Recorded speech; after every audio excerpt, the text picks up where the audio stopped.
Вовко талбай дүүрэн чангаар орилж байна гинэ. Наташа! Цонхоор Наташагийн аав нүдэн анилтан цухуугаад "Ой, Наташа орондоо орж унтах гээд байна. Яах гэж байгаа би дамжуулаад өгье." Гэ Наташа надад эмэгтэй хүнийхээ хувьд хэрэг болоо да. 5 минутын дараа Наташа миний өвгтөд торон цамцтай гүгээд гарч ирлээ. Наташа, миний бөмбөг эмэгтэйчүүдийн нойл руу өнгөд дарчлаа. Чи гаргаад өгөөч.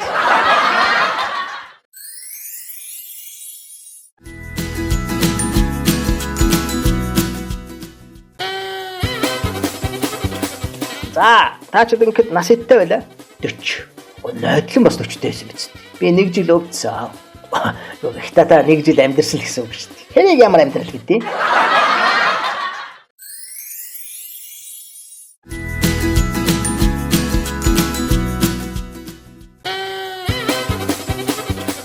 Манай нөхөр залуухан эмэгтэйтэй суучлаа. Таны чамаг да. За тэгээд хараараа яаж авах гэж юм да миний наач. Эцэгтэй суугаад хадам ээж нь болноо би.